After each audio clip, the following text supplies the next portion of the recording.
things that you all enjoy, and it's a ton of fun. So I mean, not running at a GDQ kind of takes the pressure off. You don't, you know, constantly have this thing in the back of your mind of, oh, I should be in the practice room and kind of, get some more attempts in so that my run goes well. You kind of just get to, let your hair down and just hang out. So you said, you saw this thing called Twitch, and then, you made the jump yourself to Twitch, obviously. So what kind of made you decide to make that is a leap from watching Twitch to then doing Twitch, right? So what kind of pushed you to do that? Yeah, I don't really have I don't know why I wouldn't have a specific memory, because it's not like 4 years ago it's that long, but I remember watching speedruns and enjoying that, and I had already been playing through kind of games that I had never played before, on the NES. I went through and played all 6 Mega Man games. I didn't have them as a kid. I went through and found all these games that I had never played before that I liked, like Journey to Silius and like Rainbow Islands, just a bunch of kind of less common NES games that we all didn't grow up with, at least. And I guess I decided to run a Mega Man game, so I started speedrunning Mega Man 1 glitchless, which is kind of a hilarious category because it's really hard to even define what's a glitch in this game and that game, and it was kind of a big area of frustration. And I was streaming on my Mac. It was terrible. I was streaming on my MacBook. I had a $10 capture card.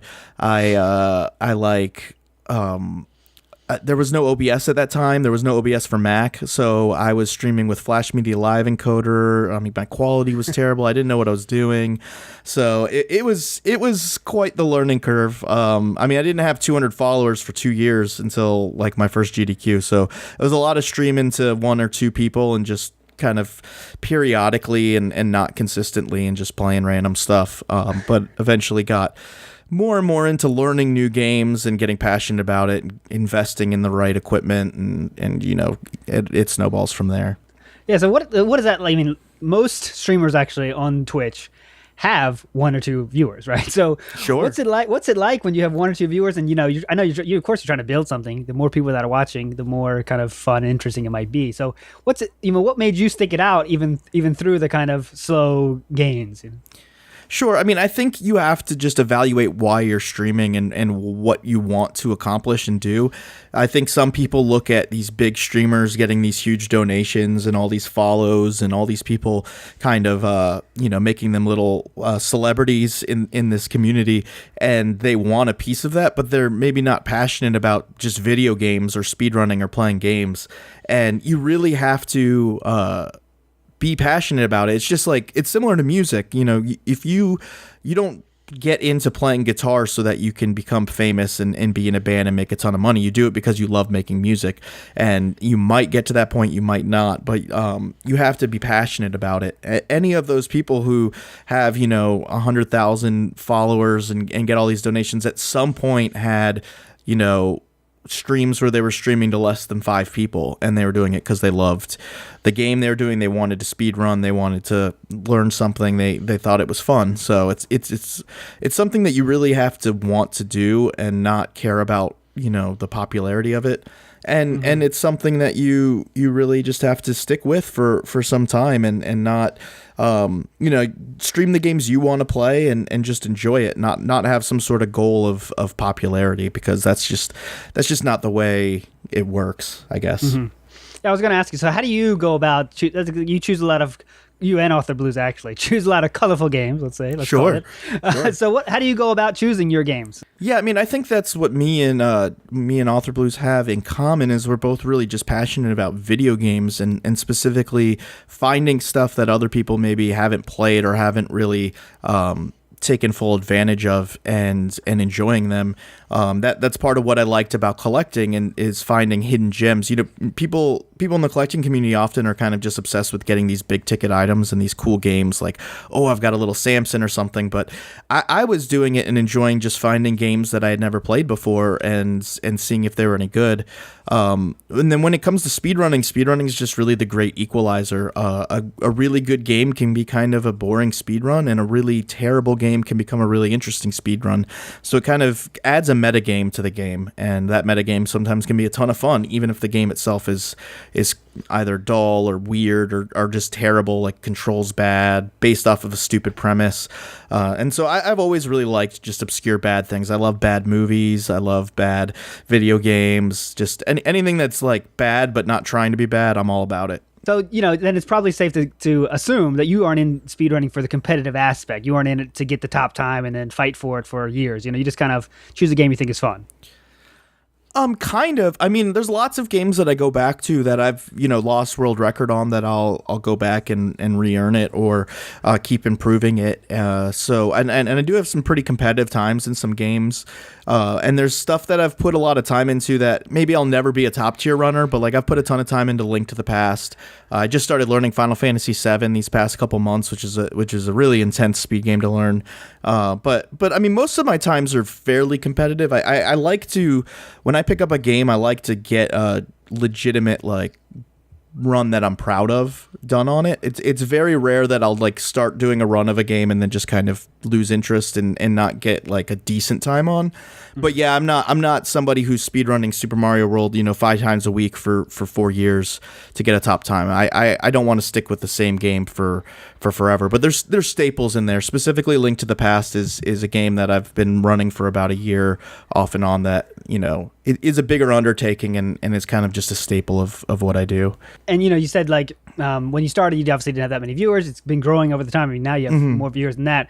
Do you think one aspect of a slower growing stream is doing variety games? You think that has anything to do with that? Or does that mean a slower growth if you do variety games? If you choose a staple, of course, you're going to get some people checking you out, right?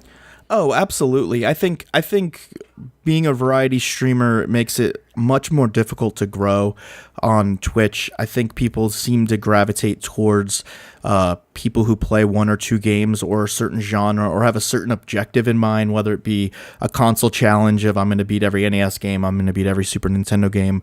But, somebody like Author Blues is a really good example of somebody who can grow a really big, not really big, but a strong following, a strong stream where he's pulling in 100 people every night off of whatever game he feels like playing. He's built it more off his personality and his skills and his ability to run a stream. But that is the minority case. It is a much longer road, and it is, you really have to start getting a following based off of your own personality and kind of your own interaction with your chat rather than your specific game. But the nice thing about that is then you're not imprisoned by one game that you just feel like you have to play. And as soon as you don't play that game, your numbers drop off. There's runners who if they don't run Super Mario World and they try and pick up a new speed run, or they don't run Mario Maker or a Zelda game, that they all of a sudden have a fourth as many viewers. And so it's nice to be able to just kind of pursue whatever project you're passionate about and know that you have people there that, I have viewers that tell me I'll watch you play basically anything. I don't really care what the game is. And so that's really cool. Yeah, just like you said, it's all about getting people into your personality, which is always kind of a case of in watching Twitch, but even more so when you could just play whatever you want, and especially if you're tied to it, like some people are, where their main income is Twitch, you can change a game, because there goes your income, right? Absolutely. It's a huge impact on somebody who, if they average 1,200 viewers playing a certain game every day, and then if they decide they want to, maybe just play a new game that came out or learn a new speed game, and now all of a sudden they have 700 viewers, they might lose a ton of subs, they might lose a ton of donations, and so that puts a lot of pressure on somebody as a full-time streamer, definitely. So I want to talk about, you just completed, every U.S. release Game Boy game. You got the whole collection, which is pretty crazy. Congratulations on that. Thank you. You just did a podcast on that too, so go check it out, people. I will link it in the show notes page there. But I got stupid questions I won't ask because you can check that out on your show. But I got to know, when did you kind of think, okay, I can really do this? Because was it 100 games in? Was it 50 games in? Did you start with that idea in mind? That's a great question. I think similar to when I was collecting for NES, it wasn't necessarily I'm going to complete this. It's that this is a system that I want to get whatever game I can for. I want to get all of the games that I can. So essentially, like if I'm buying a Genesis game or a PlayStation game, I'm only buying stuff that I want to play or that I has some sort of interesting aspect to it collecting wise. But for NES, I was just buying any game that I could possibly get. Like I wanted to have all of them, but I knew for NES I was never going to actually have all of them. Like I knew I was never going to pay $10,000 to $30,000 for stadium events. I was never going to probably spend $500 to $1,000 on a bunch of these games. So once the prices even for the average games started getting expensive, at the same time I started getting into speedrunning Game Boy games. And I said, you know what? I'm tired of NES prices. Everything's about the prices. Everything's about, not about the